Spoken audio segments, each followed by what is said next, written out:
Hello বন্ধুরা, নমস্কার। আজকের এই ভিডিওতে আমরা দুইটি কোম্পানি নিয়ে আলোচনা করব। একটা হচ্ছে আরবিএনএল অর্থাৎ রেল বিকাশ নিগম লিমিটেড, আরেকটি কোম্পানি হচ্ছে পাটেল ইঞ্জিনিয়ারিং লিমিটেড।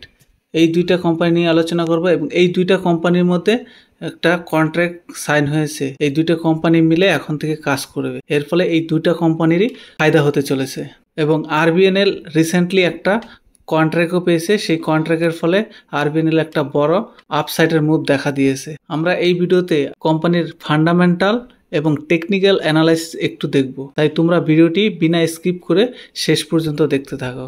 আর ভিডিওর কন্টেন্ট যদি তোমাদের পছন্দ হয় তাহলে ভিডিওটিতে একটা লাইক দিয়ে দেখতে থাকো। সবার প্রথমে আমরা দেখব যে আরবিএনএল এবং পাটেল ইঞ্জিনিয়ারিং মধ্যে যে কন্ট্রাক্ট হয়েছে সেই কন্ট্রাক্টটা কি। এখানে দেখো, Patel Engineering share price jumped 6% above on signing more with RBNL for hydro and other infrastructure project। অর্থাৎ আরবিএনএল এবং পাটেল ইঞ্জিনিয়ারের মধ্যে হাইড্রো এবং আদার ইনফ্রাস্ট্রাকচার প্রজেক্ট রিলেটেড দুইটি মৌ স্বাক্ষরিত হয়েছে। এখানে দেখো, আগস্ট 13 অর্থাৎ আজকেই after company signed A memorandum of understanding অর্থাৎ মৌ উইথ পাটেল ইঞ্জিনিয়ারিং এবং আরবিএনএল, মানে আজকের দিনে 30 আগস্টে আরবিএনএল এবং পাটেল ইঞ্জিনিয়ারিং এর মধ্যে একটা মৌ স্বাক্ষরিত হয়। এই মৌটি কি নিয়ে স্বাক্ষরিত হয়? এখানে বলছে create cooperative framework for exploring synergies in hydro and other infrastructure project in India and internationally. অর্থাৎ ভারত এবং ভারতের বাইরে অর্থাৎ বিদেশে দুইজনে মিলে হাইড্রো এবং আদার ইনফ্রাস্ট্রাকচার প্রজেক্টের রিলেটেড কোম্পানি একসাথে কাজ করবে। এছাড়া RVNL recently emerged as the lowest bidder for a southern railway project. অর্থাৎ রিসেন্টলি সাউথ ইস্টার্ন রেলওয়ের থেকে আরবিএনএল একটা প্রজেক্ট পেয়েছে এবং সেই প্রজেক্ট লোয়েস্ট বিডার হিসাবে যোগদান করেছে। সেখানে আরবিএনএল কি করবে? AFTC certain automatic block signalling section অর্থাৎ অটোমেটিক ব্লক সিগন্যালিং সেকশনের জন্য এই কোম্পানি একটা প্রজেক্ট পেয়েছে। এই প্রজেক্টের মোট ভ্যালু হচ্ছে 111 কোটি টাকার এবং এটি 18 মাসের মধ্যে কমপ্লিট করতে হবে। তাই দেখা যাচ্ছে যে আরবিএনএল লাগাতার ওয়াটারের পর ওয়াটার পেয়েই যাচ্ছে। আর এইসব কোম্পানিগুলির মেন অক্সিজেনই হচ্ছে ওয়াটার, অর্থাৎ নতুন নতুন ওয়াটার। যত নতুন নতুন ওয়াটার পাবে কোম্পানির, তত উপরের দিকে তার শেয়ার প্রাইসেস জাম্প করবে। আর ওয়াটার পাওয়া বন্ধ হয়ে গেলে কোম্পানির শেয়ার প্রাইস আস্তে আস্তে ডাউনের দিকে যাবে।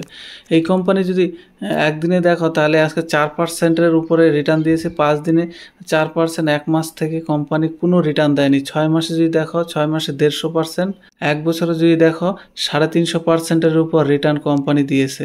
আর যদি ম্যাক্সিমাম দেখো, ম্যাক্সিমাম কোম্পানি মারাত্মক রিটার্ন দিয়েছে, প্রায় 3000%-এর উপর রিটার্ন দিয়েছে। মানে বেশি দিনও হয়নি কোম্পানিটি চালু হয়েছে। কোম্পানি যদি দেখো তাহলে দেখবো 2019-এ কোম্পানিটি শেয়ার বাজারে লিস্টেড হয়েছে।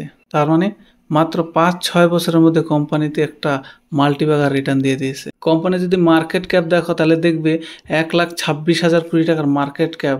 রিটার্ন অন ক্যাপিটাল এমপ্লয়েড এবং রিটার্ন অন ইকুইটি দুইটাই 15%-এর উপরে এবং ফেস ভ্যালু 10 আছে, অর্থাৎ ভবিষ্যতে এটা স্প্লিট দিবে। কোম্পানি যদি রিসেন্ট রেজাল্ট দেখো তাহলে রিসেন্ট দেখবো রেভিনিউতে জুন কোয়ার্টার রেভিনিউ 4,000 কোটি টাকার, গত কোয়ার্টারে ছিল 6,000 কোটি টাকার। এর জন্য কোম্পানিতে একটু কনসলিডেট দেখা দিয়েছে। আর নেট প্রফিটে যদি দেখো কোম্পানির জুন কোয়ার্টারে হচ্ছে 218 কোটি টাকা আর গত মার্চ কোয়ার্টারে ছিল 433 কোটি টাকা, অর্থাৎ কোয়ার্টার অন কোয়ার্টারে কোম্পানিতে একটা নেট প্রফিটের ডিক্লাইন দেখা দিয়েছে। কোম্পানির শেয়ার হোল্ডিং প্যাটার্ন যদি দেখো, প্রমোটারের কাছে 72%-এর উপরে রয়েছে, এফআইএস 3%, ডিআইএস 6%, বাকি 17% পাবলিকের কাছে আছে। অর্থাৎ এফআইএস, ডিআইএস তাদের শেয়ার হোল্ডিং লাগাতার বাড়িয়েছে।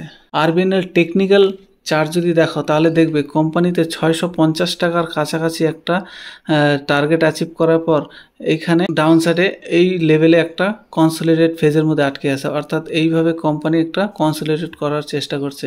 যখনই কোম্পানি এই লেভেলটা ক্রস করবে অর্থাৎ 640 টাকাকে ক্রস করবে, তখন কোম্পানিতে একটা শর্ট টার্মের মধ্যে 700 থেকে 800 টাকার একটা শর্ট টার্ম মুভ আসতে পারে কোম্পানিতে। তাই তোমরা এই কোম্পানিটি যদি বাই সেল করো তাহলে নিজস্ব অ্যানালাইসিস করেই করো।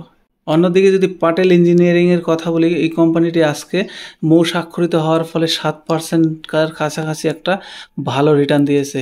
এই কোম্পানিতে 5 দিনের রিটার্ন, 5%, 1 মাসের রিটার্ন, 4% নেগেটিভ, 6 মাসের রিটার্ন, 15% নেগেটিভ, 1 বছরের রিটার্ন, একদম কোনো রিটার্নই দেয়নি 1 বছরে। 5 বছরে যদি দেখি কোম্পানিতে 698%, ম্যাক্সিমাম যদি দেখি ম্যাক্সিমাম কোম্পানি এইখান থেকে এইখানে আসে, অর্থাৎ কোম্পানি একদম ধ্বংস হয়ে গেছে, কোম্পানিতে কোনো জান নেই। কিন্তু কোম্পানি গত 5 বছর থেকে ধীরে ধীরে নিজের প্রফিটকে বাড়াতে শুরু করেছে এবং এর ফলে কোম্পানির প্রাইজও উপরের দিকে গিয়েছে। কোম্পানি সম্পর্কে যদি আমরা একটু দেখি, company engaged in construction of dams, bridge, tunnel, roads, pilings work, industrial structures and other kinds of heavy civil engineering works area like hydro, irrigation, water supply, অর্থাৎ কোম্পানি মূলত ইনফ্রাস্ট্রাকচার রিলেটেড কাজ করে থাকে। কোম্পানির যে মার্কেট ক্যাপ দেখো তাহলে দেখো 5,000 কোটি টাকার কাছাকাছি একটা ছোট্ট কোম্পানি। কোম্পানির পি রেশিওটা আন্ডার ভ্যালুড রয়েছে, অর্থাৎ 30-এর নিচেই রয়েছে কোম্পানির পি রেশিও। যদি রিটার্ন অন ইকুইটি দেখি তাহলে 7.5%, রিটার্ন অন ক্যাপিটাল এমপ্লয়েজ 13%, 15%-এর কাছাকাছি রয়েছে। কোম্পানির যদি পারফরমেন্স দেখি তাহলে নেট ইনকাম কোম্পানির জুন কোয়ার্টারে 55 কোটি টাকা কামিয়েছে, গত মার্চ কোয়ার্টারে 140 কোটি টাকা, তার আগের কোয়ার্টারে 69 কোটি টাকা, অর্থাৎ কোয়ার্টার অন কোয়ার্টার কোম্পানিতে রেজাল্ট ডিক্লাইন দেখা দিয়েছে। কোম্পানির যদি রিজার্ভ দেখি তাহলে দেখব কোম্পানির রিজার্ভ লাগাতার বেড়েছে। বর্তমানে কোম্পানির রিজার্ভ 3,000 কোটি টাকা রয়েছে এবং বর্তমানে কোম্পানির বোরোয়িং অর্থাৎ লোন রয়েছে 2,000 কোটি টাকা।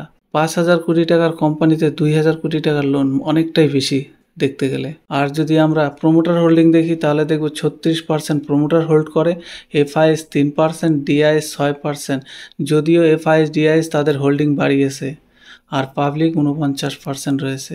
খারাপ খবর হচ্ছে প্রোমোটার তাদের স্টেক অনেকটাই কমিয়েছে, 39 থেকে 36 করেছে।